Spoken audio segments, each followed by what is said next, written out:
जो हमारे संविधान में बाबा भीमराव ने देकर गया है, वह अधिकार लेने के लिए साथियों संघर्ष करना पड़ता है, छीनना पड़ता है, अधिकार के लिए हाथ फैलाना नहीं पड़ता। इसलिए मैं आग्रह करना चाहता हूँ, सरकार किसी का रहे, आपका जो बाबा भीमराव अम्बेडकर ने जो संविधान का अधिकार दिया है, उस अधिकार के लिए यदि सबसे पहली लड़ाई शुरू होती है तो वह छात्र लोग की लड़ाई लड़ते हैं। वही लड़ाई आगे चलकर हम लोग को राजनीति में आती है, राजनीति में जाकर सत्ता संघर्ष होता है, उसको प्राप्ति की जाती है।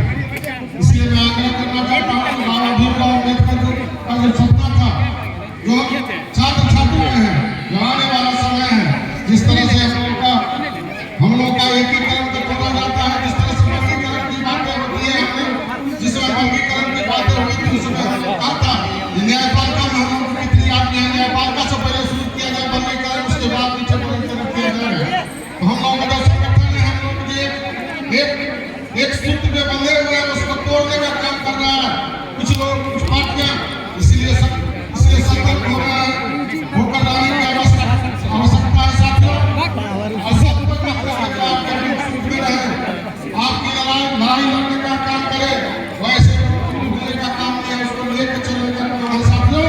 तो मैं इन चंद शब्दों के साथ मैं आप लोगों से आग्रह करूंगा कि सबको एक सूत्र में बंद करेंगे और अपने अधिकार के लिए हमेशा सच्चाई करने का काम कीजिए। क्योंकि जो हम का अधिकार है वो भीमराव अम्बेडकर का अधिकार क्या है, वो अधिकार में चाहे सरकारी सेवा में हो, चाहे न्यायपालिका में हो, चाहे विधायिका में हो, सब जगह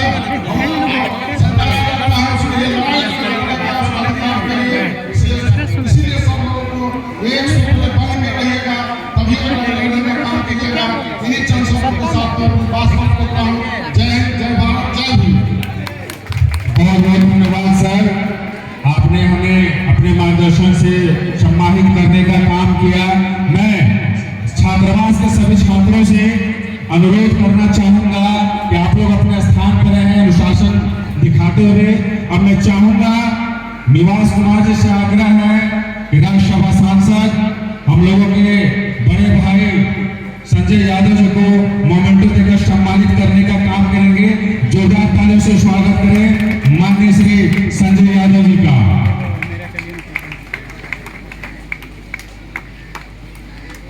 मैं आग्रह करना चाहूंगा सोनू सम्राट जी से कि पुनः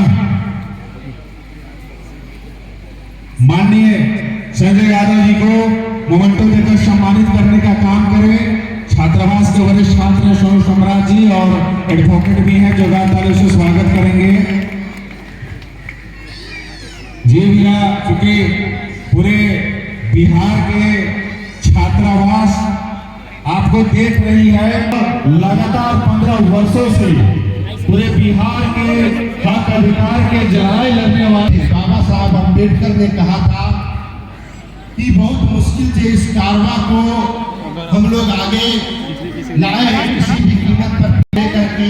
यूनिवर्सिटी में जो आरक्षण की व्यवस्था है, रोस्टर की व्यवस्था है, अनुसूचित जाति जनजाति का जो प्रमोशन में आरक्षण है, कुछ भी दलितों को बिहार में नहीं मिल रहा है।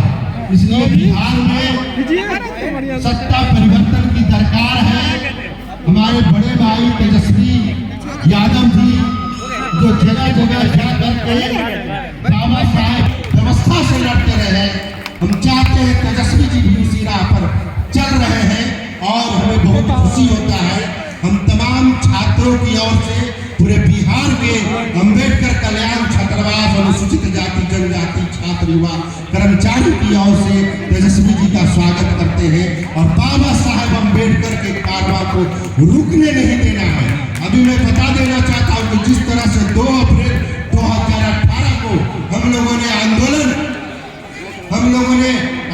किया था SC/ST एक्ट के लिए, अभी क्या किया जा रहा है कि SC/ST एक्ट में जो 41 का नोटिस दिया जा रहा है, जिसके कारण SC/ST एक्ट में हम लोग केस कर रहे हैं और उसका बेल हो जा रहा है। तो हम चाहते हैं कि आदरणीय तेजस्वी यादव जी इन सब बातों को उठाएं कि इस तरह से SC/ST एक्ट आरक्षण मिला है उसे क्यों हनन किया जा रहा है। और छात्रवृत्ति का मुद्दा है, पूरे बिहार में जो अभी अनुसूचित जाति जनजाति के जो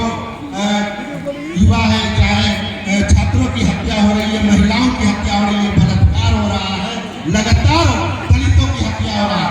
सबसे ज्यादा हत्या अनुसूचित जाति में पासवान जाति की हत्या हो रही है, और पासवान जाति के जो नेता है वो भी कुछ नहीं बोल पा रहे हैं। ये बहुत ही बेशरम की बात है। हम चाहते हैं कि तेजस्वी यादव जी इन सब बातों को उठाएं, और एक रिक्वेस्ट है तेजस्वी यादव जी से कि हम लोगों का मोकामा टाल में चौहरमल का मेला लगता है बाबा, फिर सुरमनी में 12 तारीख को गया हुआ था, वहां पर सड़क अभी तक चौहरमल जी के जाने तक का रास्ता नहीं है।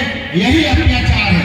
बाबा साहब अम्बेडकर ने अत्याचार के खिलाफ लड़ने के लिए कहा था, और यही अत्याचार है कि आप देख रहे हैं कि किस तरह से ब्राह्मणवादी व्यवस्था जो दलित के महापुरुष हैं उनके साथ पहुंच तक भी नहीं ले पा रहे हैं। मैं आग्रह करूंगा कि जिस तरीके से आपने कई तरह की योजनाओं का वादा किया है, तो एक वादा हम लोगों से भी करके जाए भैया, तो 2016 से जो छात्रवृत्ति बंद है, जो पूरे बिहार के छात्र पढ़ाई से हायर एजुकेशन के लिए वंचित हो जाते हैं, आप उनका आवाज बने। मैं आग्रह करना चाहूंगा, दलित गरीब शोषित वंचितों की आवाज हम लोगों के बड़े भाई गार्जियन स्वरूप माननीय तेजस्वी यादव जी से आए, हम लोग मार्गदर्शन करें। तेजस्वी यादव जिंदाबाद, तेजस्वी यादव जिंदाबाद, बाबा साहब अमर रहे।